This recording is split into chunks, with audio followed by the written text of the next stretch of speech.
새학기를 40여일 앞두고 교육 현장의 뜨거운 쟁점, AI 디지털 교과서 도입 문제입니다. 지난달 26일 국회가 AI 디지털 교과서를 교육자료 수준으로 낮추는 법안을 통과시키면서 교과서 도입에 제동을 걸었는데요. 정부는 거부권을 행사하겠다는 입장입니다. 쟁점은 무엇인지 앞으로 대책까지 짚어보죠. 부산교사노조 김한나 위원장 저희 스튜디오에 모셨습니다. 예, 어서 오십시오. 반갑습니다. 안녕하십니까. 자, 이 태블릿 PC를 통해서 개인별로 수준에 맞춤형 자료를 제공을 하겠다는 게 일단은 입장이에요. 얘기예요. 근데 국회가 일단은 교과서를 그 지위를 교육 자료로 격하는 법안을 통과시킨 상태.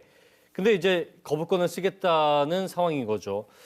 자, 이 상황을 어떻게 일단은 보고 계신지부터 좀 짚어주시죠. 우선 격하라는 단어 자체가 품질이 더 좋은 것을 낮췄다라는 뜻을 내포하고 있기 때문에 예. 이 격하라는 단어 자체가 교육부의 의중을 상당히 많이 품고 있는 단어라고 생각을 합니다. 그렇기 때문에 지위가 교과서에서 교육 자료로 변화되었다라는 정도로 저희는 보고 있는 상황입니다. 일단 이 문제는 지금 교사들과 학부모님들 많은 수가 반대를 하고 있는 상황인데 이러한 의견 수렴 과정이 없이 사회적인 수기도 이루어지지 않았음에도 불구하고 밀어붙이고 있다라는 측면에서 시작 지점부터가 잘못되었다라고 생각을 하고 있는 상황입니다. 그렇기 때문에 교육부는 지금 현재 이러한 교육 주체들의 우려하는 목소리에 귀 기울여서 받아들이고 이 과정을 다시 한번 생각해 보아야 한다라고 생각합니다. 자, 일단 뭐 워낙 찬반 논란은 좀 있다 보니까 일선 교사들이나 학부모들은 기본적으로 지금 반대를 한다는 거죠? 네. 예. 새학기가 한 40일 정도 남았는데 일단은 부산시 교육감이 부재한 상황이고 AI 교과서 도입 자체에 대해서 부산시 교육청의 입장은 어떻습니까? 네, 교육청에서는 일단 학교에서 자율적으로 선택할 수 있도록 하겠다라는 입장이지만 사실상 이게 학교에서는 자율권이 크지가 않다라고 말씀드릴 수 있겠습니다. 일례로 보면은 이번에 이루어진 디지털 교과서 관련 연수의 경우에도 교육부에서는 희망자에 한해서 선택할 수 있도록 하겠다라고 했지만 부산교육청의 일부 지원청의 경우에는 모든 교사들에게 필수로 참여하도록 하라라는 식으로 내리는 경우가 굉장히 많기 때문에 보이지 않는 압력이 상당히 많습니다. 학교에는. 그래서 이게 실질적으로는 많은 학교에서 선택을 하게 될 것이지만 그것이 실질적으로 사용이 많이 되지 않을 것이라는 측면에서 예산 낭비가 많이 우려되고 있습니다. 오히려 뭐 자율로 한다 하더라도 사용을 안 하면 또 그대로 또 예산 낭비인 거고 할 수밖에 없다면 그 또한 강제성인 거고 그 애매한 상황이네요. 이 법안 확정이 어떻게 될지 모르겠습니다만 거부권을 쓰고 다시 국회로 와서 제의를 요구를 하고 제의를 묻고 그 과정 속에서 확정이 늦어지면은 일단은 교과를 준비하는 이 교사들이나 학교 혼란이 클 것 같은데 여기에 대한 입장도 좀 말씀해 주시죠. 네, 작년 내내 디지털 교과서 관련해서 연수가 많이 있었습니다. 그럼에도 불구하고 그 연수 현장에서 그 디지털 교과서의 실물을 볼 수가 없었습니다. 디지털 교과서 실물 같은 경우에는 최근에 12월 들어가지고선 이제 실물을 볼 수가 있었지만 그 실물이라는 것도 학교 현장과는 상황이 좀 맞지 않기 때문에 학교 현장에서 실제로 그 교과서를 할 경우에 얼마나 학교의 그런 서버라든지 인터넷 환경이 받쳐줄 수 있을지에 대한 부분도 아직까지 검증되지 않았고 그런 것들이 학생들에게 실질적인 효과가 있을까에 대한 것도 이분이지만 교사들이 그것을 실질적으로 사용하기 위해서 연구하고 확인해 볼 수 있는 시간조차 굉장히 급박하다는 측면에서 효과성이 조금 의문이 있을 수밖에 없습니다. 이게 뭐 내용이야 교사들이 당연히 잘 알겠지만 작동법이라든지 어떻게 하면 저 효율적으로 사용할 수 있을까에 대한 시뮬레이션 할 시간이 없다는 거죠. 그렇죠. 자, 일단은 뭐 앞서도 잠깐 얘기했지만 뭐 교사와 학부모들의 반발이 워낙 심한 상태고 작년 9월에 그 중단 촉구 서명 운동이 있었지 않습니까? 10만 명 정도 참여했다고요. 가장 크게 우려하는 부분을 짚어본다면요. 일단 지금 미래 교육 역량이라고 많이 얘기를 하고 있지만 우리 너무 잘 알다시피 게임을 많이 한다고 해서 게임을 다 만들지는 못합니다. 그렇기 때문에 미래 교육 역량을 위해서는 뭐 코딩을 한다든지 프로그래밍을 할 수 있는 그런 역량을 개발해야 되는데 이런 디지털 교과서를 살펴보면은 태블릿을 사용하는 것처럼 이렇게 손으로 터치를 몇 번 함으로써 여러 가지들이 구현되는 거기 때문에 훨씬 더 학생들이 능동적으로 사고를 한다거나 머릿속으로 그런 화면이라든지 뭐 도형 같은 것을 떠올려 보거나 한다는 그런 측면에서는 굉장히 더 부족할 수가 있습니다. 그렇기 때문에 더 혼자 고민하고 수기예보가하는 그런 과정이 없어짐으로써 학생들의 학습력을 오히려 더 저하시킬 수 있겠다라는 생각을 많이 하게 되었습니다. 디지털 자체가 만세가 아니다라는 건 우리 사회 곳곳에서 뭐 오히려 아날로그가 더 효율적일 때가 있고 필요할 때가 있는 거잖아요. 그 위원장님께서 혹시 그 AI 교과서 그 태블릿 PC 실물을 좀 보셨나요? 네.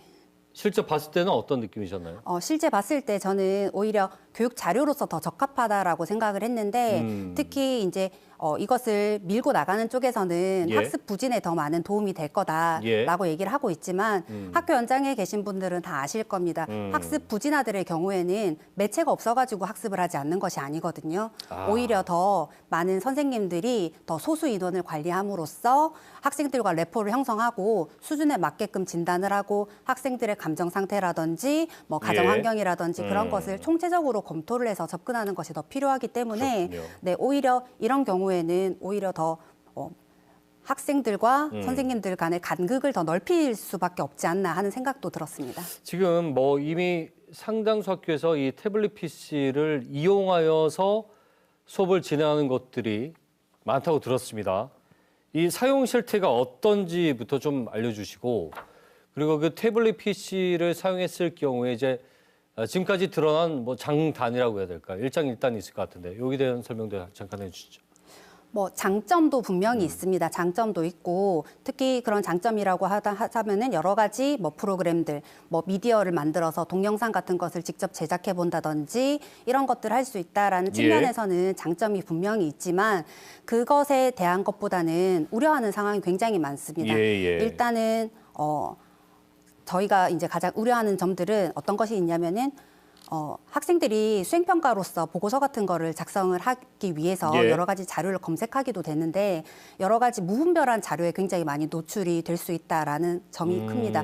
특히 학생들은 책으로 볼 때보다 그런 인터넷 환경을 마주쳤을 때 유혹을 좀 이겨내기가 어렵다 보니까 아무 자료나 빠르게 검색을 해서 보고서를 작성해서 낸 다음에 뭐 동영상을 본다거나 웹툰을 본다거나 하는 방식으로 세워나가는 경우가 굉장히 많고 악용을 하는 거네요. 네. 어떻게 보면. 그렇군요. 네. 그러면은 그 태블릿 PC를 그 사용을 했을 때 기존에 그 쓰지 않았던 뭐 선생님이나 저나 그런 세대가 아니었으니까 상대적인 장점들을 좀 살펴보면 어떤 것들이 있을 수 있습니까? 저는 개인적으로는 상대적인 장점은 크지 않다라고 생각을 합니다. 크지 않다. 네. 오히려 부작용이 너무나도 많기 때문에 특히 뭐 지난해부터 계속 얘기가 되었던 딥페이크라든지 학폭 관련한 것들이 학교에 지금 디지털 기기가 많이 들어옴으로 해서 그런 것들이 훨씬 더 성행하고 있는 상황을 봤을 때 우려되는 측면이 너무 커서 뭐 장점이 있더라도 다 희석되지 않을까 생각합니다. 교육부가요. 교육 격차 해소를 위해서 AI 교과가 필요하다. 조금 전에 선생님께서 말씀하신 것과는 정반대 말씀을 얘기를 지금 하고 있는데 500만 명의 학습자를 위한 500만 개의 이 태블릿 PC 학습 자료다라는 얘기예요. 교과서. 이 AI 교과서의 교육 효과를 좀 정리를 해보자면 거기에 대한 기대와 우려, 지금까지 말씀하신 바로는 우려가 클 거라는 입장이세요. 여기에 대해서 한 말씀 좀 들어볼까요? 네, 이거는 제가 이북 리더기를 사례를 들 수 있을 것 같아요. 지금 점점 휴대성도 좋고 이북 리더기 같은 것들이 많이 만들어졌지만 그럼에도 불구하고 도서 시장에서 여전히 종이책이 훨씬 더 많은 우월적 지위를 가지고 있는 것에서 생각해 볼 수 있지 않을까 생각합니다. 매체가 부족한 것이 아니고 실질적으로 학생들에게 더 필요한 것은 학부모님이라든지 뭐 교사들이 직접적으로 더 관심 있게 대면적으로 접촉해 주는 환경이 더욱더 많이 필요한 것이 아닌가 싶습니다. 교육의 본질이 무엇인가? 그리고 조금 전에 말씀하셨지만 교육 격차 해소는 단순히 이 어떤 매개체, 그 책이 없거나 자료가 없어서가 아니다라는 말씀이신 거죠. 다른 나라에 이렇게 이제 AI 교과서를 도입한 사례가 있습니까?